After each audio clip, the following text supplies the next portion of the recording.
Well, hello everyone, and welcome to another episode of the Full Pelt Music Podcast. Shortly, we'll be chatting with Dream Nails, who released their second album, Doom Loop, on October 13th. But before then, the usual reminders from myself. If you would, please do follow Full Pelt on social media. We're on Facebook at Full Pelt and on Twitter and Instagram at Full Pelt Music. And again, if you would, please do hit that like button, hit that subscribe button, whatever you're watching or listening. Welcome to Lucy from Dream Nails to the Full Pelt Music Podcast. Absolutely delighted to have you on. How are you doing today?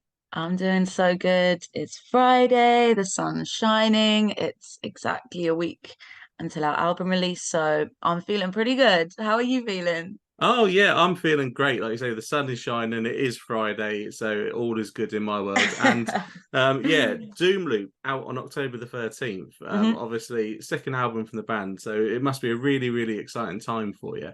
Oh God, it's just so exciting. Also, it's been difficult to maintain the excitement for a whole year because we actually recorded this album exactly a year ago. So we recorded it in Sheffield last October. Um, and then we were sort of touting it to different labels and trying to sort ourselves out. So it's taken a whole year from recording to release.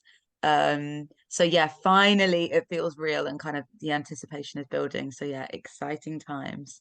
Definitely exciting. And that is quite often the case. A number of guests that have been on the podcast have kind of been in a similar position where they've recorded something and they had to wait so long to put it out. And it could be, incredibly frustrating. But obviously, yeah, now is the time to get that music out and have people listen to it. And the Yes. first few tastes of it have really whetted my appetite for sure. So we're Oh, going thank to you so start off much. with your most recent single, Uh-huh. Ball Pit.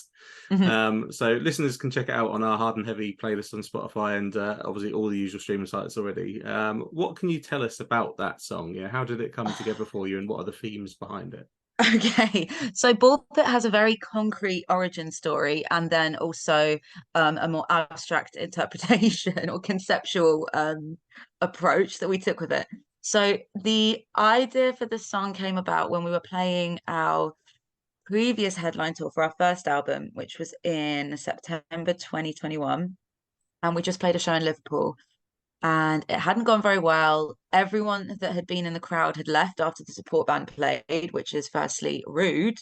Yeah. Um, so, and it just, we were just tired, and it hadn't gone how we'd hoped. So we were loading out the van, and opposite the venue we were playing in neon lights, we saw an establishment opposite called Balls Deep. I kid you not, Balls Deep, an adult ball pit. And I'm pretty sure it was Anya that was like, guys, we've just got to go to the ball pit. So we did. We went with all the like Liverpool, and Liverpool is the hen and stag capital of the UK apparently, and it is a good old time. But that probably gives you a flavour of the kind of clientele that were in Balls Deep that Saturday evening. But we just went in and we had a great time, just like good, silly fun with all of these like sticky plastic balls. Um, and then when we were sort of doing writing for the album, we realized that, we're a punk band, we're a political band. A lot of the songs had quite heavy political themes, but that's not who we all are as people, or indeed who anyone is or should be. And so we just wanted to write a song that was about having fun for the sake of fun, and sort of hedonism as a radical thing to do. So it's about both literally being in an adult ball pit and having fun for the sake of it and pursuing what you want and what you need. So yeah, and it's just a Yeah. fun disco song with a bunch of synths. So It good is. time all around, I hope. Oh, it is an incredibly fun song to listen to, and one that I'm sure is going to sound fantastic live as well and work really, It really well is live. fun live. It is good. Yeah, definitely. And we will get to the live side because there's a lot of opportunities for fans to come and check you out, and hopefully Yeah. they will stick around beyond the support act. Yeah, yes, I They, know. The they'd be cheek, mad not to. the bloody cheek, I know. Yeah, craziness, and obviously, yeah, the sort of fun themes in the song are so important right now because the world is pretty shit. Let's be honest, and Yeah, obviously, we should be able to have fun. So it is fantastic exactly. message, definitely. Exactly. And speaking of fun, obviously. people that listen to this podcast know that I love music videos. I grew up watching music videos, and I always love to put the spotlight on music videos. And if listeners go on to the YouTube account for Dream Nails, you're really good. You've got so many awesome videos on there that people can check out. Thank you so much. It's such a shame because so many bands I talk to these days, obviously budgets as they are, videos normally the first thing to go. So I mean, I've spoken to quite a few bands that haven't had any. It's true. Or all the money that was once being used for music videos goes into just like general content creation for socials, which you know, from a marketing perspective might make more sense, but I think music videos are a bit of a dying art form, unfortunately. But yeah, we do love them. Oh yeah, I can tell. Definitely listeners need to go to your YouTube channel because that's where everyone watches these things these days, and just go through, like, you know, the hours of fun catching up on all the videos on there. So we're going to stick with Ball Pit. Obviously, the video for Ball Pit again just looked like such a fun video to make from your perspective. So, you know, what was the concept behind that video, and obviously how did you put it into practice? Oh my God, once again, the concept was absolutely nuts and different from the song, what I just explained really once again. But we work with an amazing video director, Marika. She's a Liverpool-based photographer and director. She's actually worked with us on all 3 of our videos for the Doom Loop album. And they've just gotten a bit weirder and wackier each time as we've sort of become more comfortable and confident working together. But the concept behind, we didn't want to go for an actual ball pit because we felt that was a bit on the nose. So the concept is our bassist Mimi dressing in what can only be described as like full gimp suit, latex situation, morph suit, stumbling around a brightly lit meadow. And then in the distance, you know, she's clearly lost. I mean, normally that kind of character should be in some kind of sex dungeon. But this little like morph lady is sort of just like stumbling around in the middle of the day. She sees these massive giant sword balls in the distance. And as she approaches them, we start playing, and we're playing in front of these balls are the kind of balls that you can get in like a hamster ball, and like even though the director banned us from actually doing that in case we broke the balls before we needed them for the shoot, which I guess is fair enough. But it's just us playing and kind of like, you know, we also are meant to look kind of like alien, a bit sci-fi, very metallic, very weird. And again, it's very incongruous with the surroundings. But the concept behind it is sort of this alien morph suited creature is unable to find her pleasure, basically unable to find what it is which makes her feel free and makes her feel happy. And then by the end of the video, she, in stumbling across us, basically finds it. So that is the concept of the video. Yeah, it's beautiful. Thank you. It was a good time. Exactly, and it looked like you had fun making it, which is always important as well. So definitely encourage listeners to go and check that out. Obviously, if you've not seen it before and you've just heard that description, you really have to see it. You have to see it to believe it. Exactly. And sticking with another of the pre-release singles, the first track that came out really from the album was Good Guy, which obviously has got a much sort of darker, more serious sort of theme behind it. The question really on that one is, you know, what made that stand out to you? Because obviously the first taste of any new album is an important kind of statement from a band. So, you know, what about that song stood out to be that statement? That's a really good question. I think a lot of things meant that we chose it as the first single. It's a catchy banger. That was the main one. It's also the first song on the album, but I think that musically and thematically, it felt like it stood quite comfortably between the first and the second album. Obviously, as any band, as any musician does, you know, there's always or should be a progression between albums, both musically and, you know, we're all older now, maybe wiser, I don't know. But it felt like, Good Guy was something that would appeal to the older Dream Nails fans, Dream Nails crew, but also hopefully was going to sort of reintroduce us. And it was like, you know, once again, it was us making or remaking our statement of intent.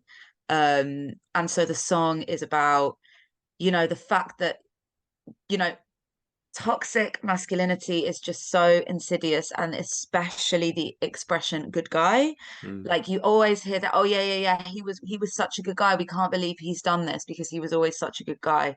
And I think we hit upon that as well, because there was no equivalent for women. You wouldn't say, like, if you say yeah. good girl, it means something very different in whatever context.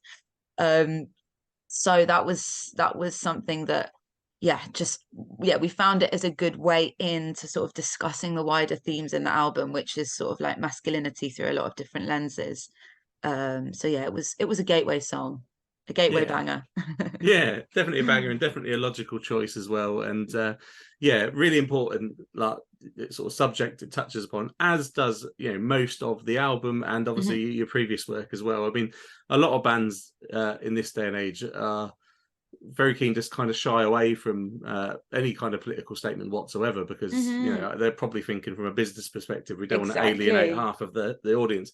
And it's incredibly brave of you to obviously not have any shackles. You write about Oh the yeah. subjects that are important to you and important to obviously the communities out there. And obviously I just want to give Yeah. you props for doing that, because not enough Oh, people are. thanks. Yeah. Yeah, I mean, I think it's true what you say. A lot of bands, not definitely not all, but a lot No. want to make themselves as the most palatable to the widest amount of people as possible, which is understandable. But I mean, we're a punk band, we're our music is a vehicle for our politics. So without that, we wouldn't bother really. Um, so thank you for Yeah. recognizing that. But yeah, we'll never change in that regard. Excellent, and thank you for obviously being brave enough to do that. It is so important. Like I say, there's a lot of really good bands out there that obviously are doing that as well. But compared to, I think, historically, where politics did mix a bit more, Mhm. I think yeah, there's definitely a lot that do shy away. But yeah, Doom Loop then. So moving on to the album, obviously Mhm. second album, as you touched upon, and definitely an evolution to the sound in there, which is always a key thing for any band to be doing. Obviously, with this podcast will be coming out hopefully before the album is out. So anyone jumping on this Uh-huh. podcast ahead of that album, how would you describe it to them? What would you say they should expect when they hit play for the first time? Oh, okay. Well, musically, you're going to be taken on quite a journey. Um, I think this is less of a pop punk album. Our first record we'll always be proud of. It's a great pop punk record. But this one musically branches out a lot more. It's our first album with our amazing singer Ishmael. And so they brought in a whole different set of, musical and life influences to the band. So, there's a lot more nods to even metal, to harder rock, but also even more like R&B. There's like a beautiful piano song at the end that closes off the album. A piano and synth song. We have a lot of synths on the album because synths are really fun. I was like, why do bands always, rock bands in their second album, they always just chuck a load of synths on there. Why? And the reason is because they're really fun. And by the time you've got your bread and butter guitar music down, you kind of want to expand and add. So I understand it now. Um, but it's the same, like high energy, high pace. I just think the songwriting is a bit cleaner, a bit neater, and hopefully a bit more accomplished. But still retaining all of that raw punk spirit that was on the first album and is in our live shows as well. That was something that we really wanted to replicate, the energy of a live show. So hopefully that's something that the listeners will feel that they're getting as well. Yeah, and I would take a stab in the dark and say they will, because I've had a sneak peek of it, and obviously we'll be reviewing it for the website and the magazine, Oh, and nervous. everything you set out to do, I would say that you've definitely achieved. Yeah, Okay. really, really, really great album that listeners definitely need to check out. Thank you. So with that process, you did touch on it at the very start. Obviously, you Mhm. found yourselves, you recorded the album, or got the albums already, and were kind of shopping around for a label. You've worked with Marshall Records in the end. Mm. Who are obviously a great label, and I've heard a lot of positive things about them in the past on this podcast. So yeah, what has Mhm. your experience been working with Marshall? Oh, I mean, it's just been amazing. I think that, like, it's really hard to get a label. And it really annoys me when there's just like that hype bands or industry plants that like seemingly drop out of the sky and are like, yeah, we just signed to like whoever, I'm not going to name any names, but Mm. some big indie label or some big label. And it's like, I don't believe it just happened that easily for you, because there is a lot of rejection and a lot of hard no's and a lot of having to pick yourself up and dust yourself off and try and keep flogging it, basically. Um, but Marshall were just amazing because obviously they're one of the most famous music brands in the world for their obviously for their amps. Um, but what they've been doing for the last sort of 5-10 years is cultivating this boutique label as well. And what's so great about it is that they are so absolutely dedicated to the music and to the musicians. They're kind of freed from what other labels have to do, which is, they have to be making a lot of money off their artists Yeah. in order to sustain themselves. And obviously we want to, have success with the album and have a successful partnership. But I think that because we don't feel as much like commercial pressure, it means that they can just completely support our vision. They've just been so supportive of everything that we wanted to do with, all of the art direction, all of the visual aspects, as well as with the music as well. And it's just so great to have such a well-known name behind us. Also, it's a British brand, famously British brand. Most of their, no, not most of their amps, but their amps, a good number of their amps are still made at the factory, which is in Bletchley. They have a massive, beautiful studio in Bletchley as well. They put a lot of energy and effort into their education program, which is something that's really important to us as a band as well, kind of like demystifying the music industry and also making anyone feel like they could be in a band. And that's something that Marshall share as well. So yeah, so far it's been really positive, and we just feel very lucky, to be honest, to be working with them.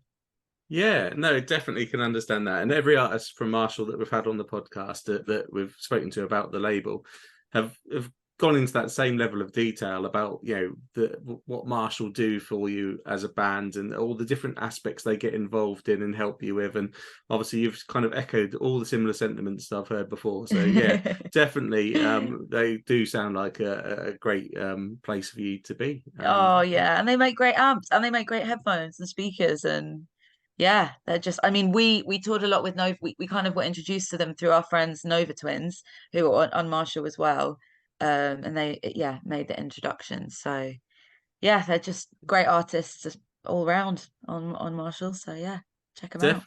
Definitely. And yeah, obviously Doom Loop, again, just to ram it home to listeners, 13th of October is out, and you really, really do need to check it out. And obviously these days you do get quite a sort of good glimpse into albums. We've had pre-release singles from the band, and obviously reaction is more instantaneous these days. In the past, you'd have to wait for magazines to write their reviews, or obviously play shows and chat to fans. But now social media just gives it all instant feedback. So how have you found the reaction to the new songs thus far?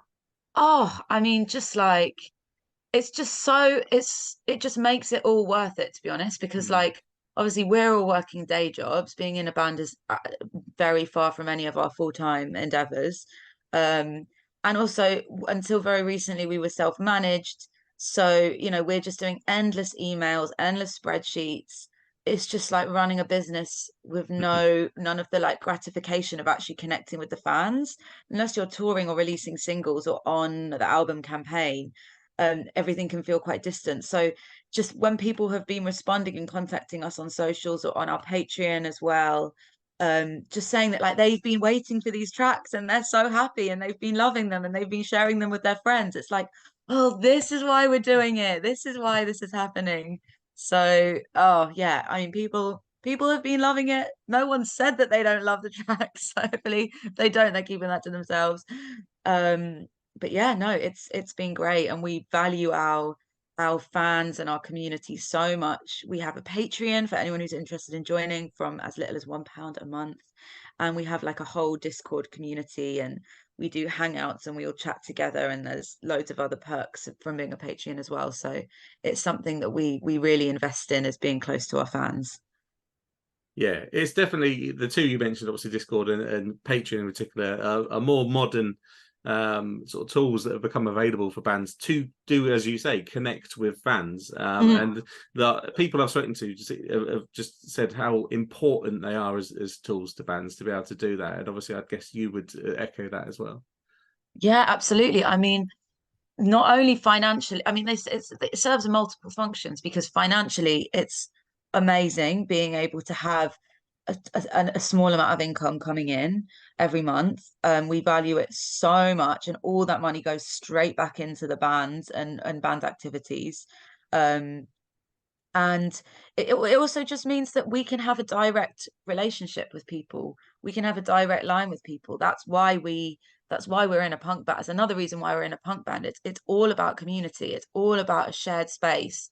You know, like even at our shows, we're the ones that are at that moment on stage playing instruments, but none of it would be happening unless we were all there together. And you know, we so strongly support other bands in our scene and other punk bands, and we'll always try and champion new bands coming up the way that we were once championed and helped out as well. And so the Discord and Patreon are just another way of doing that, really, especially when, you know, social media, it's difficult to sort of get a direct, because of the like ethereal algorithms. It's difficult to always get a direct line to people who need to hear your music and who want to communicate with you. The Patreon and Discord just allows us a way of doing that. Yeah, no, it's a fantastic thing. And obviously, you know, technology, when it works as Patreon tends to do, is a fantastic thing, and we should be embracing it. So but nothing, obviously, technology can't replace that human connection that comes with a live show. You said, yeah, words like community, and it feels like there's a real community around your band. And obviously there's an opportunity for that community to come together imminently, because obviously with a new album comes shows normally, and you have got a tour and an in-store tour as well around the release of the album. So obviously, you know, for fans that maybe haven't experienced the Dream Nails live show yet, you know, why would you encourage them to come along to a show? Oh my God. Well, if you like having a good time, you'll love a Dream Now show. I mean, our shows are for everybody. I mean, we always have and always will make sure that at our shows, it's an especially safe and cathartic space for women, trans and non-binary people, people of color, people who might, for whatever reason, not normally feel that they're comfortable or safe at a punk show or at a venue. So, you know, we always make sure that those people's experiences are prioritized, but that absolutely does not mean anyone is excluded. We have a wide range of people at our shows, and we love every single one of them.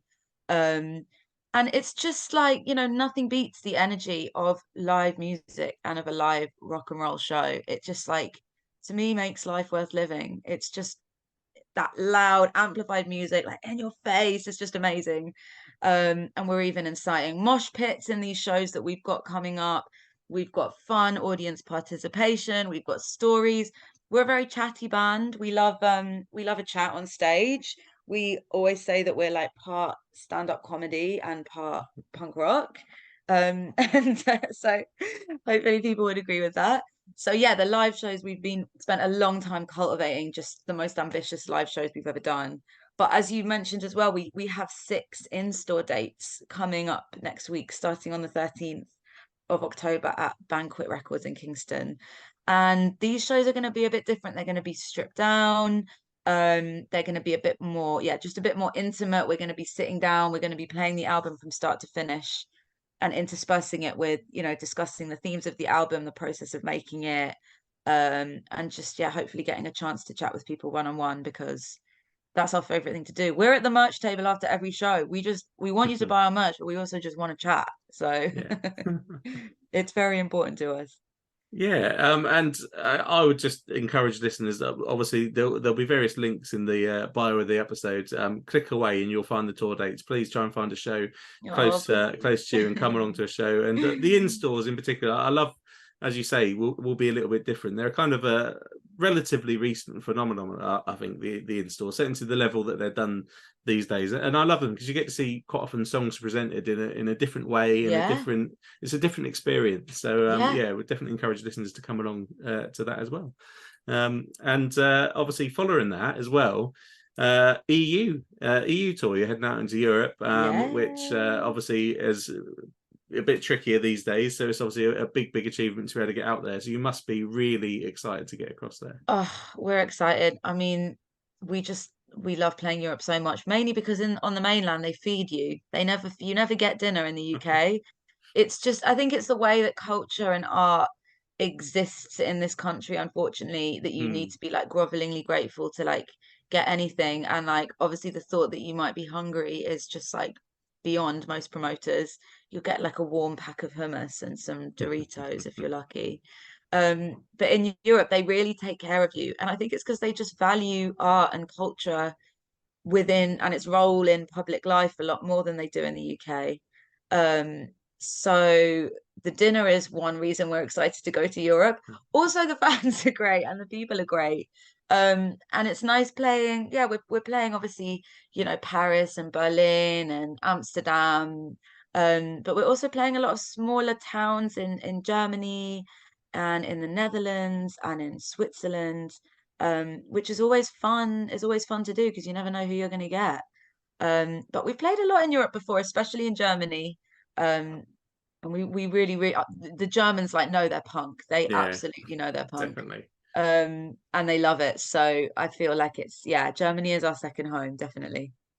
Yeah, no, fantastic culture out there. It really, really is. And delighted that you're going to be able to get over and experience it. It's one of the true great things in music to be able to go experience these different cultures, see these different places, meet these different people, and then obviously play your music to them is obviously amazing. So so much exciting stuff going on with Dream Nows right now. And listeners, I say again, stay in touch with the band. You can do that on social media. We always give out the social handles, and people watching on YouTube, hopefully my wizardry will make them flash up as I say them, but you never know. So Instagram and TikTok is Dream Nails Band.